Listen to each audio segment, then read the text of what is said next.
10 games down, and the regular season has ended. But the march continues for 14 area teams.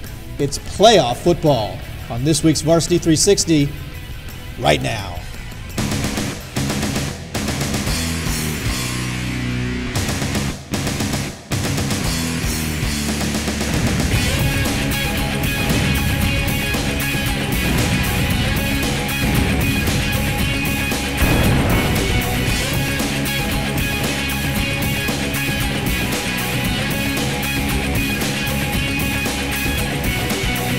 Hi there, everyone, and welcome to Varsity 360's Gridiron Report.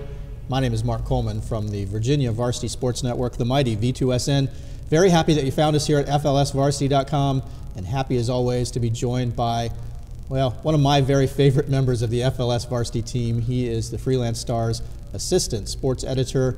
I call him Justin. You can call him Mr. Rice. Justin, good to see you, man. It's been a couple of weeks. I missed you. I've been on field hockey hiatus here the last few weeks. Lots of good field hockey stuff going on. Mountain View in the state semifinals on Friday.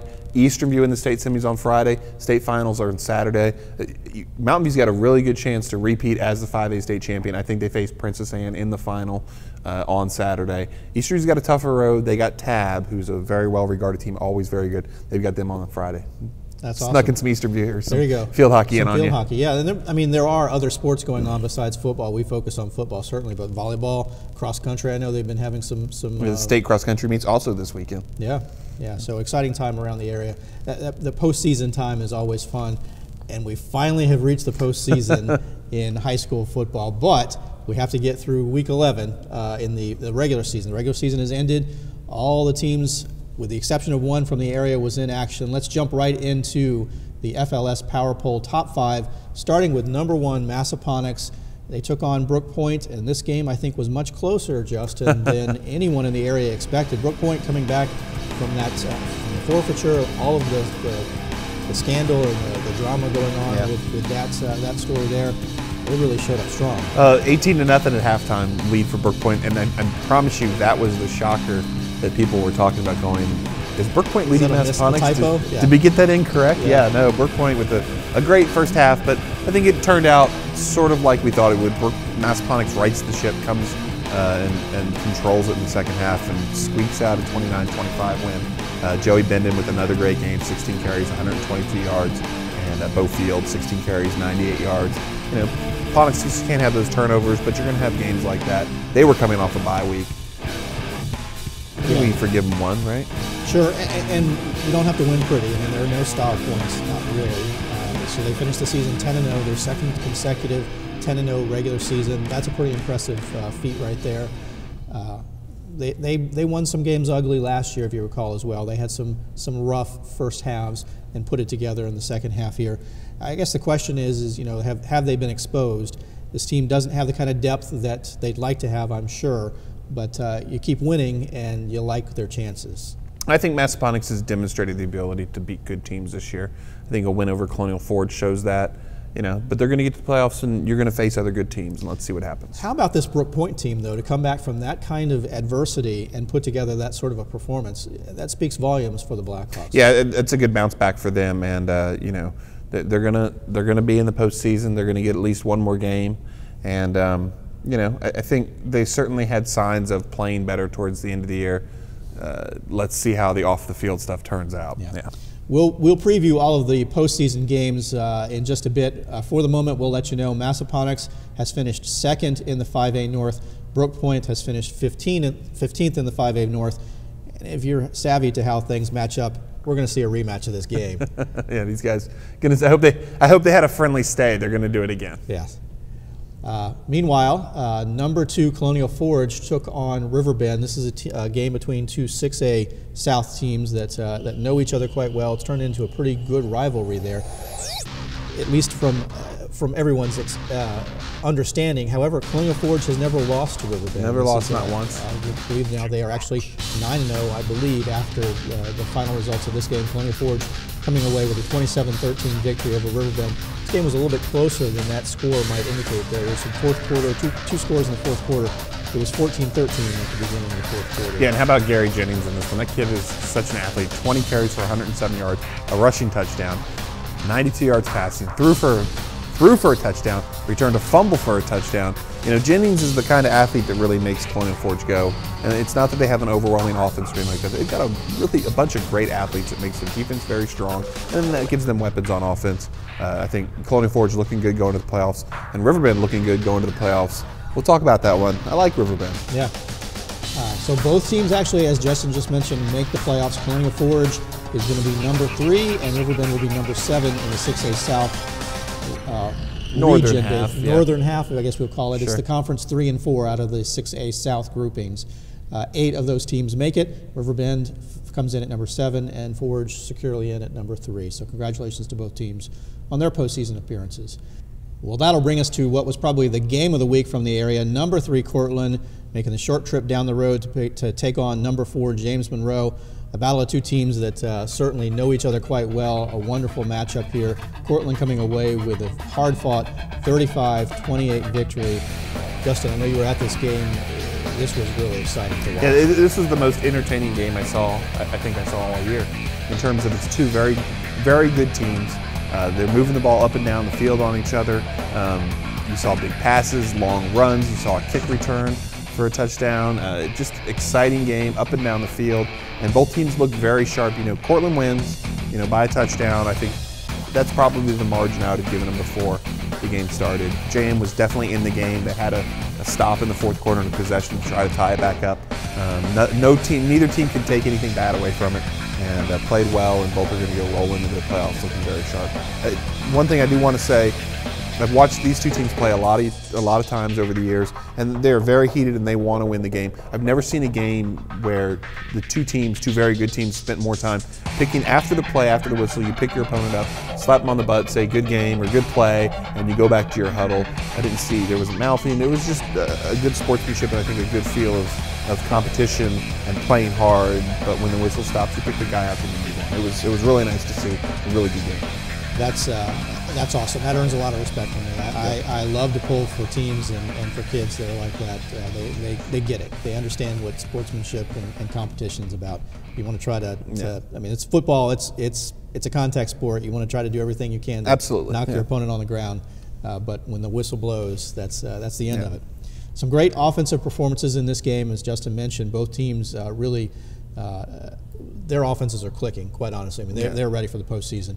For Cortland, the three-headed monster George Cheatham with 161 yards and 2 touchdowns rushing, Anton Jenkins with 132 yards and a TD, Victor Green with 119 and a TD.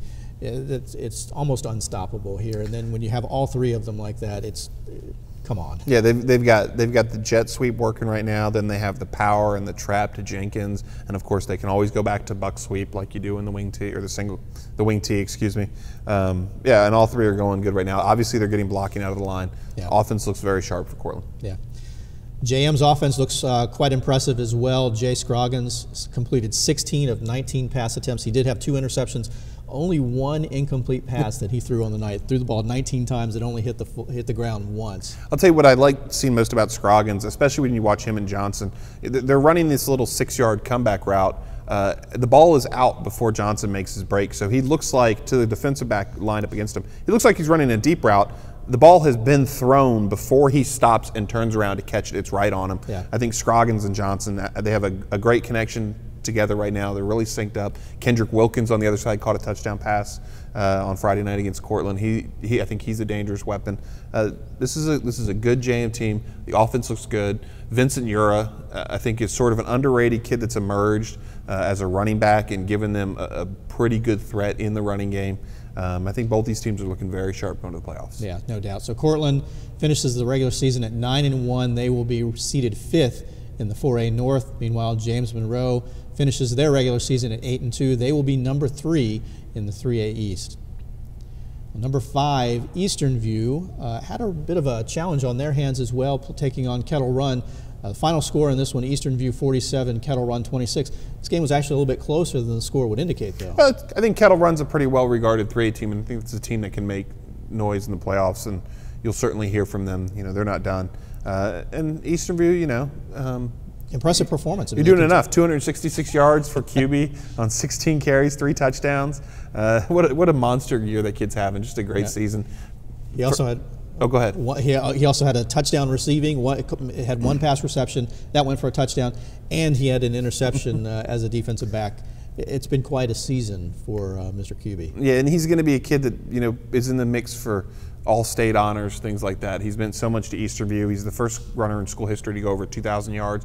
Obviously, the single-season rushing holder for Easterview. Obviously, Easterview's all-time leading rusher at this point. Just having a great year and a fun time, and their offense is something to watch. Yeah. Josh Stallings, the quarterback for Eastern View, only passed the ball 7 times. 3 of them went for touchdowns, though, 156 yards. So you put up 47 points, you know that you're going to get some impressive stat lines there. So Eastern View finishes their regular season at 9-1. My goodness, how tough is that 4A North region? 9-1 is only good enough for a 7th seed, but it's a home game for Eastern View. Cyclones, they've got a chance. Yeah, they're going to get one home game, and then they're going to go on the road and play someone that is going to be difficult and tough. 4A North is loaded. That is absolutely true. Well, one other team from the area has already started their postseason, and that would be Fredericksburg Christian. They took on North Cross this past Saturday, winning that one 53-6. That means that Fredericksburg Christian is in the state championship game coming up this weekend. Not just in it, they're going to host Christ Church on Saturday at 1 o'clock, playing for the school's first ever state title. I think that's a good chance to go see some football on Saturday. Most of the public school games can be on Friday. That means your Saturday's off. You go down to FCS. You see Fredericksburg Christian try to win a state title. The VISAA Division III championship game. And FCS is really a pretty impressive team here. I mean, they remain undefeated, so they go to 10-0 following the victory. Blair Lawson with a big running game, a passing game actually. He had rushing, six rushes. Those kind of stats looks like six rushes for 122 yards, 3 touchdowns, and 3 touchdowns, and then a touchdown receiving as well. This team has some threats, has some offensive threats. I think they've got some defensive standouts as well. I think they've got a very good chance to go undefeated, and they're in their first ever state championship. First ever. The program's not that old, just a couple years old, and they've built it fast. And I think Saturday is going to be a big day for them. So congratulations to FCS, and good luck in their state championship game. Looking now at some other games from around the area, Mountain View took on Stafford, came away with a 34-17 victory, an important victory for Mountain View, moving to 4-6 on the season. It secures a number 12 seed in the 5A North. For the Wildcats. Stafford falls to 1-9. Their season's over. Impressive performance on the ground from Jameel Collison Coffee. Elijah Burris has done quite a job for Mountain View as well. Yeah, absolutely. He's sort of pulled it together for them. He had 15 carries for 100 yards. He was 11 for 21 passing for 141 yards, 2 touchdowns in the air, 3 touchdowns on the ground. I think Mountain View scrapes it together, and they're going to go on the road, but they're alive in the playoffs. They're alive. Collison Coffee, 20 carries, 150 yards rushing. He also caught 3 passes for 78 and a touchdown. Garrett Kropp did have a good passing day for Stafford, 20 for 34, 300-yard passing game, 302 yards passing.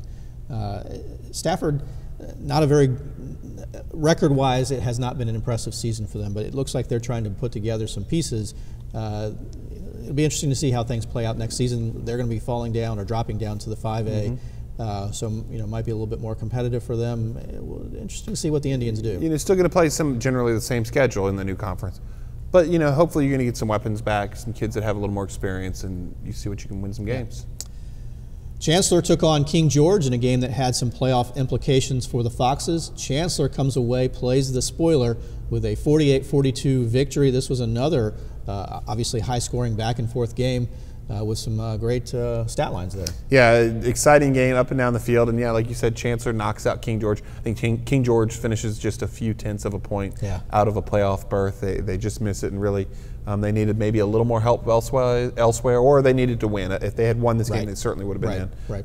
But it's the 100th win in the career for Bob Oliver, the Chancellor coach. I think that's a good landmark for him. He's been a staple and a guy that's been around, sort of an institution almost, with Chancellor Chargers. Yeah, absolutely. So Chancellor finishes 3-7. Let's get the Chancellor stat lines there. So Mario Wisdom, the running back, 22 carries, 164 yards, also 3 receptions for 36 yards. Jason Brown, their quarterback, carried for 93 yards and a touchdown. He also was 12 of 17 for 210 yards. 5 touchdowns passing. 5 touchdowns. That's Ben Roethlisberger, Aaron Rodgers. Yeah, absolutely. I think what's most exciting for Chancellor, Emmanuel Jenkins, 3 catches for 79 yards, caught 3 of those. what's most exciting for Chancellor is we're talking about a bunch of kids who will be on the team again next year. Right. Yeah. So I think bright days are ahead for the Chargers, certainly. I think that's very likely. Well, the matchup of 1A East teams that know each other quite well. Colonial Beach with the 30-7 victory over Washington and Lee. W&L has now lost 2 games in a row to the 2 teams that they probably least want to lose a game to. Yeah, they lose to the Trojans, Essex last week. They fall to the Drifters this past week as well. That's 2 rivalry losses. You know, I didn't see those games. I have seen W&L this year. They looked very sharp at times. So I don't know if the warning bells are going off. You know, when I hear about the Colonial Beach players who were not able to play Friday and the Drifters still win, that makes me concerned for W&L. Lamar Blucas most notably. Exactly. And for Colonial Beach, every time you lose one guy, you've lost 2 guys because everybody goes both ways for the Drifters. That's a great win for Colonial Beach, 30-7. It really improves their playoff positioning. It's just a monumental, momentous, huge, immense win. Let me come up with another adjective. Hold on. Good win for the Drifters. Yeah, big win. So Colonial Beach jumps to number 5 seed in the 1A East. Meanwhile, Washington and Lee will secure a number 3 seed. So they're still both playing home games, both in pretty good shape. Both finished with the 8-2 record, but certainly momentum going in different directions for these 2 teams. I think so, yeah.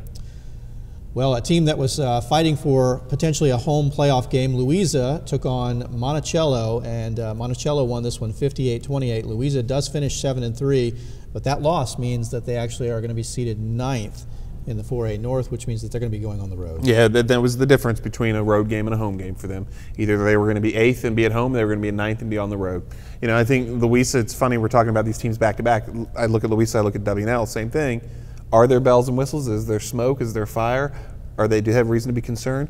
Monticello's a good team, just like Colonial Beach was a good team to beat W&L. So, you know, there's no reason to think Louisa can't pull it back together. Yeah, and certainly a nice turnaround. This has been a successful season. I think one of the best turnarounds in the state probably this year. No doubt. How about this for a little bit of a turnaround? At least finally getting their second win of the season. Spotsylvania with the 36-0 shutout of Caroline.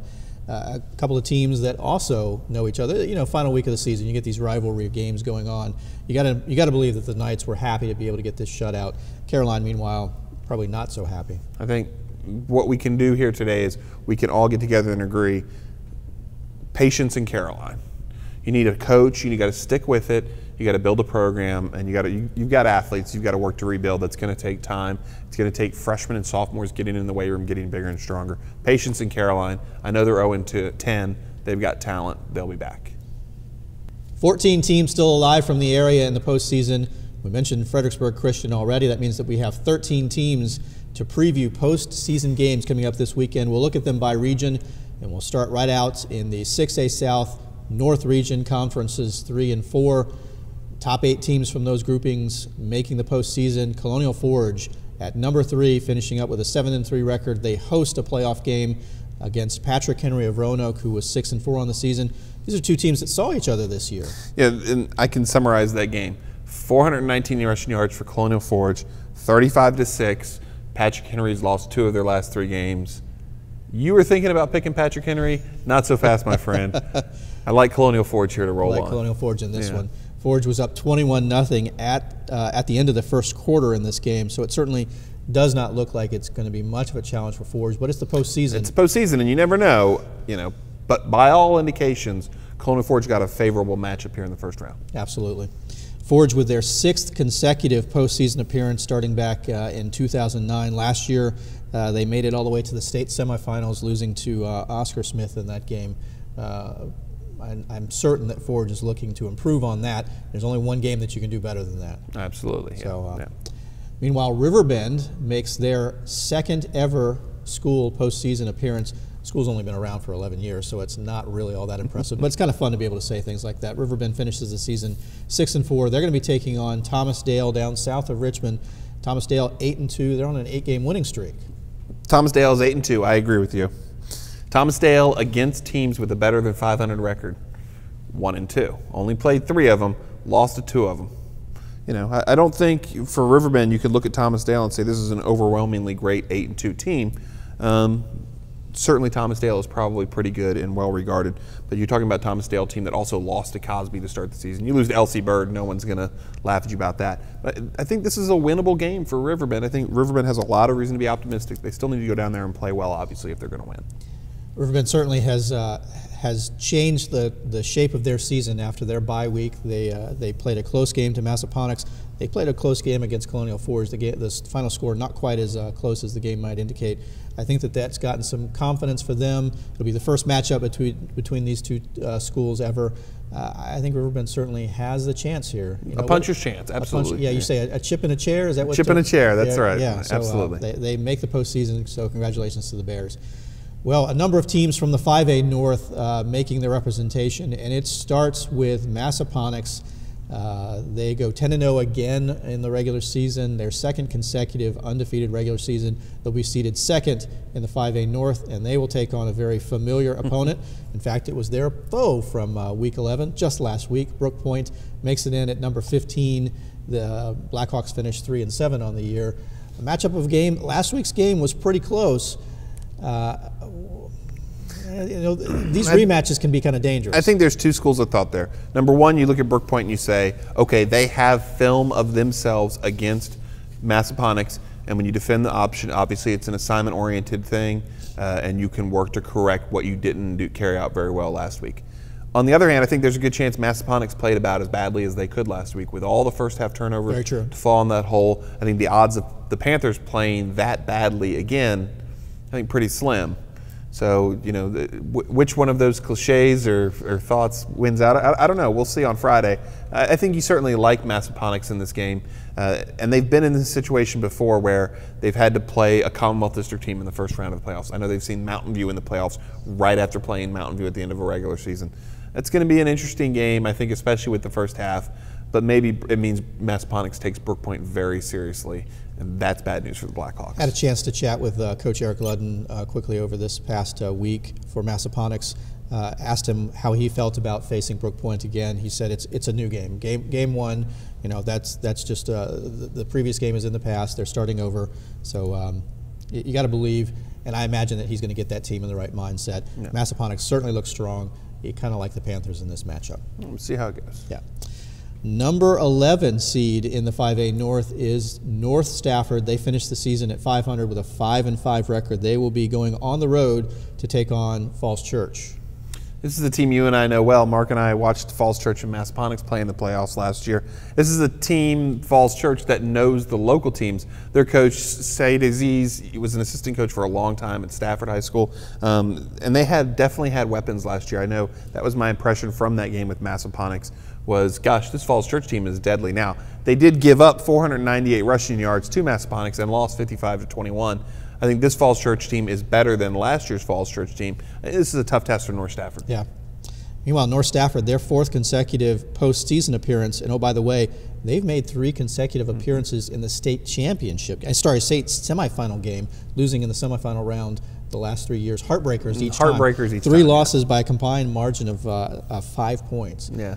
This team certainly aspires to get to that level or better, but a 5-5 record would indicate that they've lost some talent. They've graduated. I think they've lost talent as the season gone on with injuries and so on. And if they're going to get back to the state semifinals, they're going to do it on the road. They're going to do it the hard way, And I think it starts with a tough task against Falls Church. Absolutely. Yeah. Number 12 in the area, in the 5A North, is another area team. It is Mountain View. They finished the season 4-6. They've got an interesting task against a Briarwoods team that's 7-3, but Briarwoods is facing some adversity here as well. You think Mountain View might be able to pull an upset on the road? That's a great question. I think this is a Briarwoods team that you would say is sort of saddled with some adversity right now.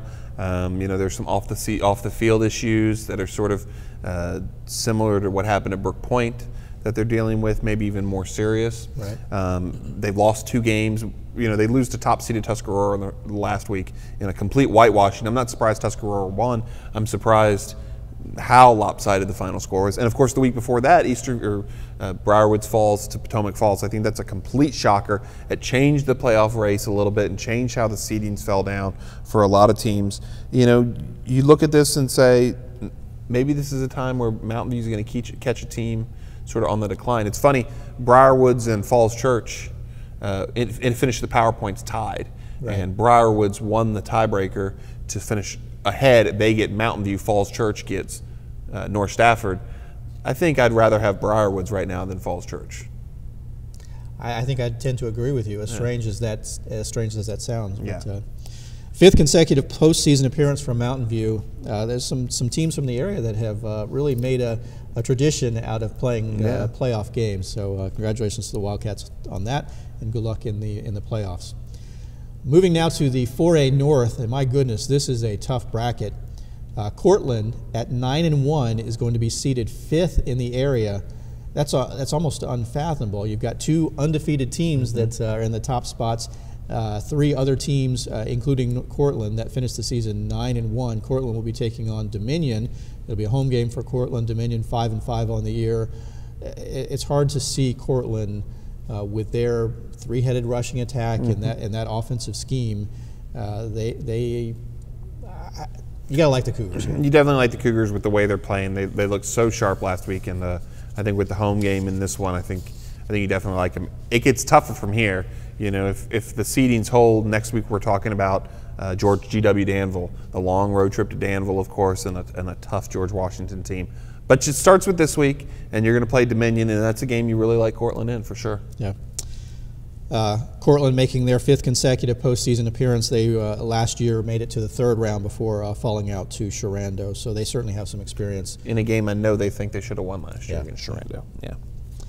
Another team from the area that was 9-1 on the regular season, they'll be seated 7th in the 4A North, which just seems strange. There's no typo there. They will be seated 7th, Eastern View. They do get the home game. They will be taking on William Fleming.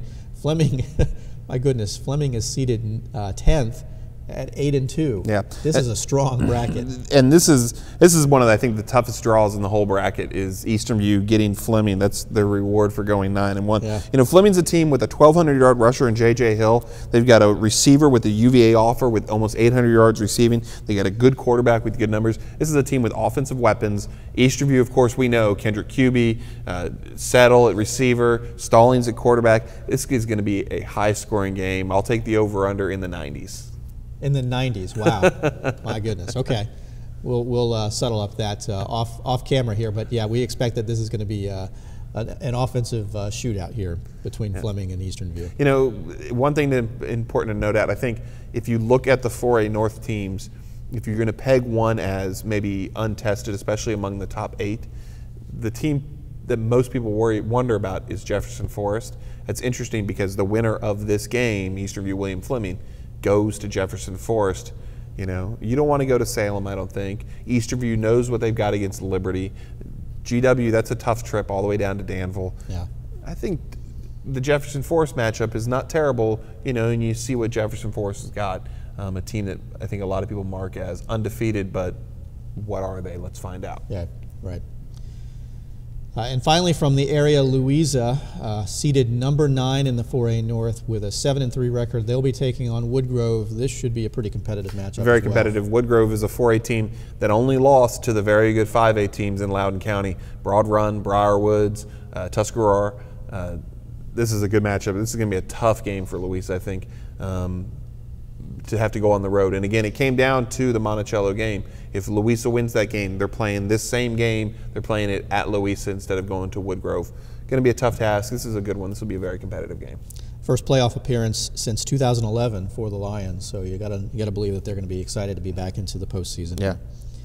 Moving now to the 3A East, and an area team that certainly has made a habit of being in the postseason. James Monroe will be seated number 3 in the 3A East, finishing the regular season at 8-2. They will take on Warren County. Is it Maury Magic time again? If James Monroe needs Maury Magic to beat Warren County, you're going to be concerned about James Monroe's outspec. You know, we try to be very positive, and of course I think we are, but you look at realistically at Warren County, even at 4-6, this is not a team that's beaten good teams. They've piled up 4 wins against teams you think you don't regard as very good teams. Mm-hmm. This is a game James Monroe needs to control early and roll to and win, and hopefully not employ the Maury Magic. And then you got John Champ next week. There you go. So in terms of area teams, James Monroe has the longest current consecutive postseason appearance streak. This will be their 13th consecutive season making the postseason, dating back to 2002. And, oh, by the way, the last 3 years, they were in the state championship game. I think I was skinny 13 years ago. And I had hair. Yeah, that's quite a run.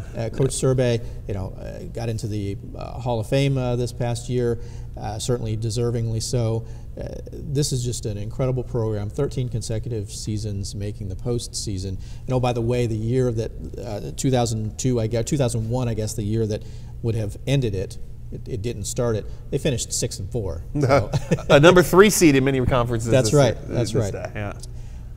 Culpeper, another 3A East team that makes the playoffs. They finished the year 3-7. They actually had a bye in that last week, so they were sitting around. Probably not sitting around. I suspect that they were practicing, hoping that they were going to be able to secure a postseason slot, and indeed they do. The Blue Devils will be the number 15 seed in the 3A East, and the rewards of doing that means that they get to take a trip to Loudoun Valley to take on a pretty strong team. Yeah. On one hand, I think these 16-1, 15-2 games are going to be sort of like the NCAA tournament at some point.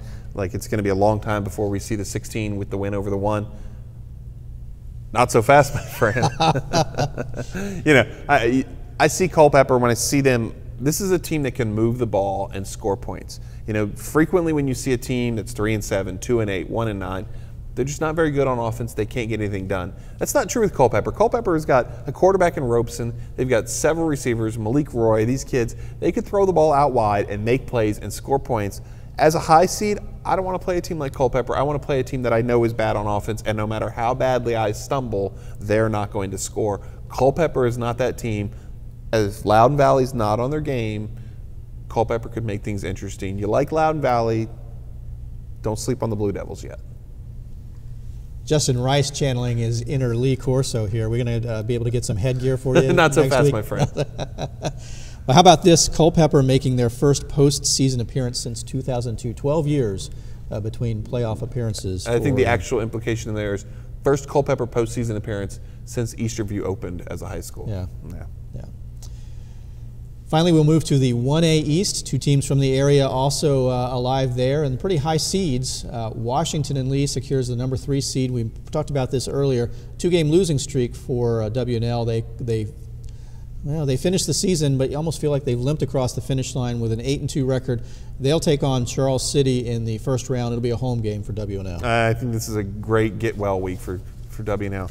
You definitely like them above Charles City. One thing important that you notice about, if you're following scores in the 1A East, the divide between the Elite 6 or so and everybody else. That divide is very, very large. I think you look at Colonial Beach and Sussex. Sussex is the 8 seed. You look at Colonial Beach, the 5 seed. You like Colonial Beach a whole bunch more than you like Sussex. The divide between those teams is huge.